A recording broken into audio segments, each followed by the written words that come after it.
रात के उस पहर वो किसी से कम नहीं लग रही थीं। फिर मैंने कहा, चच्ची आओ बैठो। फिर मैंने उन्हें गले से लगाया। वो बैठ गईं और फिर उन्होंने कहा, कामरान बड़ी मुश्किल से आई हूँ, तुम्हारे चच्चू सो ही नहीं रहे थे, अभी अभी उनकी आंख लगी है, मुझे भी तुमसे मिलने की बेचैनी सता रही थी। फिर उन्होंने कहा, कामरान जो भी करना है जल्दी करो, पता नहीं तुम्हारे चच्चू की कब आंख खुल जाए, उनको तो नींद ही नहीं आती रात भर। मैंने कहा, चच्ची ज़रा रुको तो, अभी तो आई हो और अभी जाने की बात कर रही हो। फिर मैंने उनसे गुब्बारों के साथ खेलना शुरू कर दिया और उनसे कहा कि सब कुछ हटा दो, और उन्होंने वैसा ही किया। फिर मैंने कहा कि लॉलीपॉप करो। उन्होंने कहा, नहीं कामरान ये नहीं, मैंने ज़िंदगी में नहीं किया, मुझे शर्म आती है। मैंने कहा, क्या चच्चू के साथ भी नहीं किया? उन्होंने कहा, नहीं, वो तो बहुत सादा इंसान है, उनको तो बस एक ही अंदाज़ आता है। फिर मैंने कहा, चलो कोई बात नहीं। फिर हम तकरीबन 15 मिनट तक एक दूसरे के साथ खेलते रहे और फिर मैं नीचे लेट गया। उससे कहा कि मैं शुरू करूं, और फिर वो मेरे ऊपर, और तकरीबन आधे घंटे तक हमारा खेल चलता रहा। पहले वो आउट हुई, फिर मैं आउट हुआ, फिर हम एक दूसरे से अलग हो गए। गले लगकर कहा, कामरान आज जो सुकून तुमने दिया है मैं सारी ज़िंदगी नहीं भूलूंगी।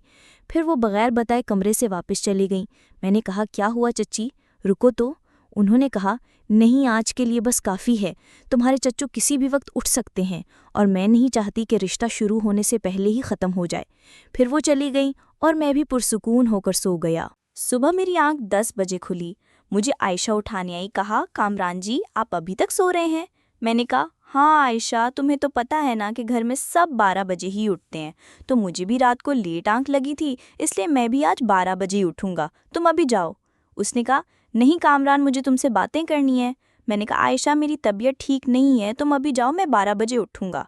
फिर वो मुंह बना के वापस चली गई और मैं दोबारा सो गया। फिर आयशा मुझे 12:30 बजे फिर उठाने आई। कहा कि नीचे तुम्हें नाश्ते पर बुला रहे हैं। मैंने कहा, अच्छा आयशा तुम चलो, मैं फ्रेश होके आता हूँ। फिर मैं नीचे आया तो चच्ची आमना और आसिफ भाई सब मिलकर नाश्ता कर रहे थे। चच्ची ने मुझसे कहा, कामरान क्या हुआ, आज आंख देर से खुली, तबीयत तो ठीक है तुम्हारी? मैंने कहा, हाँ चच्ची, बस वो रात को बहुत अच्छा ख्वाब देखा था इसलिए पता ही नहीं चला। फिर चच्ची ने हल्का सा मुस्कुराया। उन्होंने कहा, अच्छा चलो बेटा बैठो, नाश्ता कर लो। फिर मैंने पूछा कि चच्चू कहाँ हैं? चच्ची ने कहा कि तुम्हें तो पता है वो दफ्तर चले गए हैं। मैंने कहा, ओह अच्छा अच्छा। तो फिर मैंने कहा, चच्ची आज मैं कराची जाना चाहता हूँ शाम 6 बजे की ट्रेन से। उन्होंने कहा, कामरान 1-2 दिन रुक जाओ।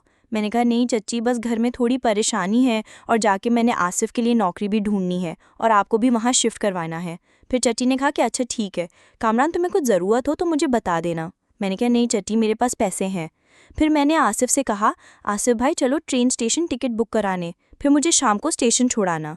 उन्होंने कहा, जाने की क्या ज़रूरत है, हम मोबाइल से बुक करा लेते हैं। फिर मोबाइल से हमने कराची के लिए एक टिकट बुक की जो रात 8 बजे की थी। फिर मैंने देखा आमना का चेहरा भी उदास है। मैंने कहा, आमना तुम क्यों उदास हो? उसने कहा, नहीं कामरान भाई मेरी तबीयत कुछ ठीक नहीं लग रही। फिर वो अपने कमरे में चली गई। चच्ची वहीं बैठी रहीं और आसिफ भी अपने कमरे में चला गया। चच्ची ने कहा, कामरान जल्दी वहाँ आसिफ का कुछ करना ताकि मैं जल्द से जल्द तुमसे मिल सकूं। यकीन करो जो सुकून तुमने मुझे रात दिया है तुम्हारी चच्चू ने पूरी ज़िंदगी नहीं दिया। वो बस अपना काम करके सो जाते थे, मेरे बारे में नहीं सोचते थे। मैंने कहा, हाँ चच्ची मेरा भी कुछ ऐसा ही हाल है। मैंने भी आपके साथ जो सुकून हासिल किया है वो सुकून मुझे भी ज़िंदगी में नहीं मिला। आप फिक्र न करें, मैं कराची जाते ही पहला काम यही करूँगा। फिर उन्होंने मेरे कपड़े पैक करना शुरू कर दिए। मैंने कहा, छोड़ दें चच्ची, ये काम मैं खुद कर लूँगा। फिर चच्ची काम में लग गईं। मैंने देखा आयशा मुझे बुला रही है। फिर मैं गया। आयशा ने कहा, कामरान अपने रूम में चलो, छत पे मुझे तुमसे बहुत ज़रूरी बात करनी है। मैंने कहा, क्या हुआ आयशा बताओ। उसने कहा, यहाँ नहीं, तुम ज़रा अपने कमरे में चलो। फिर मैं अपने कमरे में आया तो पीछे से आयशा भी आ गई। फिर आते ही आयशा ने मुझे गले लगाया और कहा, कामरान तुमने मुझसे खिदमत का मौका तो नहीं दिया, लेकिन मैं तुम्हारी खिदमत ज़रूर करूँगी कराची जाके, मुझे भूल मत जाना। मेरी किसी अपने दोस्त से शादी की बात चलाना। मैं शादी तो उससे करूंगी लेकिन मैं तुम्हें भी खुश रखूंगी। मुझे मर्दों का पता है कि वो कैसे खुश होते हैं, मुझे इस चीज़ का बहुत तजुर्बा है, तो मुझे कभी मौका दे के देख लेना। मैंने कहा, अच्छा आयशा ऐसी बात थी तो पहले क्यों नहीं बताया, तो मैं ज़रूर मौका देता। खैर अब मैं कराची जा रहा हूँ तो मैं तुमसे राब्ते में रहूँगा, कोई अच्छा सा दोस्त ढूंढूंगा जो शरीफ हो, कल को हमारे लिए कोई मसला ना हो, मैं तुम्हारी शादी के बाद सबको चलाऊँगा। उसने कहा, अच्छा ठीक है। फिर मैंने अपने पर्स से 2000 रुपये निकाले और आयशा को दे दिए। उसने कहा, ये क्या कामरान? मैंने कहा, रख लो आयशा, तुमने इतने दिन खिदमत की हमारी, तुम्हारा ये हक बनता है। उसने कहा, नहीं, मैंने ज़बरदस्ती उसकी जेब में डाल दिए। आगे वाली जेब में, आप समझ रहे होंगे। फिर वो वापस चली गई, मैं भी नीचे आ गया। फिर मैं नीचे आया तो आमना कह रही थी आसिफ मुझे भी भूल ना जाना। सब घर वाले मुझसे बहुत मोहब्बत करने लगे थे सिवाय आसिफ और चचू के। फिर मैं चचू के कमरे में गया, चचू ने मेरा बैग तैयार कर लिया था। फिर मैंने पूछा चचू कब तक आएंगे, जाते हुए मैं उनसे मिल लेता। उन्होंने कहा बस आने वाले हैं।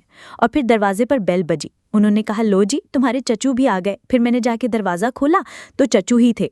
फिर मैंने उन्हें अंदर आने का कहा और वो अंदर आ गए। फिर मैंने कहा चचू आज मुझे इजाज़त दें, मैं कराची जाना चाहता हूँ। उन्होंने कहा खैरियत कामरान बेटा। मैंने कहा हाँ चचू, बस नौकरी भी नहीं मिली और घर में थोड़ी परेशानी भी है तो इसलिए। उन्होंने कहा अच्छा ठीक है, तुम कराची जाना और अपनी और आसिफ की नौकरी ढूंढना और सब घर वालों को मेरा सलाम कहना। मैंने कहा ठीक है। आज मैं बहुत खुश था क्योंकि मैंने चचू और आसिफ से अपना बदला पूरा कर लिया था। चचू ने मेरी अम्मी के साथ, आसिफ ने मेरी बहन के साथ जो कुछ किया था, मैंने उसका बदला दुगना लिया था, क्योंकि बीवी के साथ भी, उसकी बेटी के साथ भी। बस उसी की नौरानी रहती है, उसके लिए कुछ सोचूंगा ज़रूर कराची जाके। फिर रात के 7 बज गए। मैंने कहा आसिफ भाई बाइक निकालें और मुझे ट्रेन स्टेशन छोड़ाएं। फिर आसिफ ने बाइक निकाली और हम स्टेशन पहुंच गए। आसिफ ने कहा ठीक है कामरान भाई, बस यार नौकरी नहीं थी इसलिए मैंने तुम्हें घुमाया भी नहीं, सारा दिन घर पर पड़ा रहता था, नाराज़ मत होना। मैंने कहा कोई बात नहीं भाई, मैंने कौन सा आपको कराची में घुमाया था, ये तो चलता रहता है। आसिफ भी चला गया और मैं जाके ट्रेन में अपनी सीट पर बैठ गया।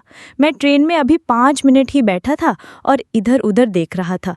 बिल्कुल मेरे पीछे वाली सीट पर एक बहुत ही खूबसूरत औरत और उसके साथ उसके बच्चे थे। वो बहुत खूबसूरत औरत थी जो मुझे घूर के देख रही थी, शायद मुझसे कोई बात करना चाहती थी। फिर मैंने उसके छोटे बेटे को प्यार करना शुरू कर दिया। मैंने उससे पूछा बेटे तुम्हारा नाम क्या है? फिर उस औरत ने कहा ये आपका बेटा है? उसने कहा जी मेरा ही है। मैंने कहा बहुत प्यारा है। मैंने कहा इसका अब्बा कहाँ है? उसने कहा इसका अब्बा इंतकाल कर गया है। मैंने कहा अच्छा, बहुत अफसोस हुआ। फिर उसने कहा तुम कहाँ जा रहे हो, कराची? मैंने कहा हाँ कराची। फिर मैंने पूछा आप भी कराची रहती हैं? उसने कहा नहीं, मैं लाहौर में रहती थी, कराची मुझे किसी ने बुलवाया है, मैं वहाँ नौकरी करूँगी, मेरे रिश्तेदार हैं और मेरे बच्चे वहीं रहेंगे।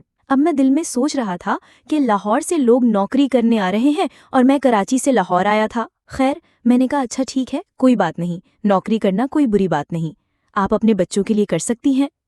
फिर उसने कहा कि आप क्या करते हैं? अब मैं क्या बताता कि मैं निकम्मा हूँ। मैंने कहा मैं सरकारी मुलाजिम हूँ। उसने कहा अच्छा, तो फिर आपकी बहुत अच्छी सैलरी होगी।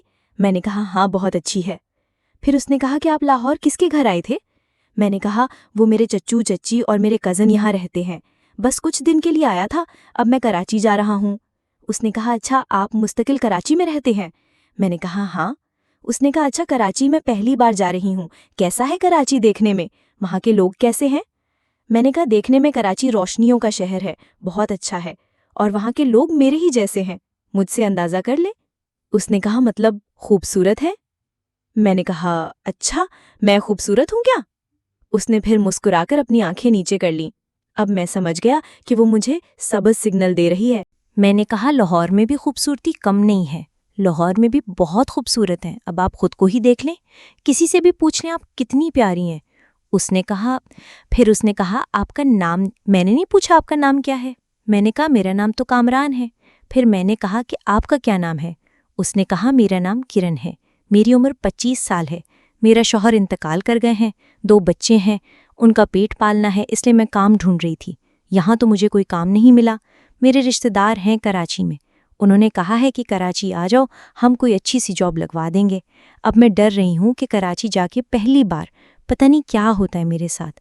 फिर मैंने कहा किरण जी आप परेशान ना हो, अल्लाह खैर करेगा।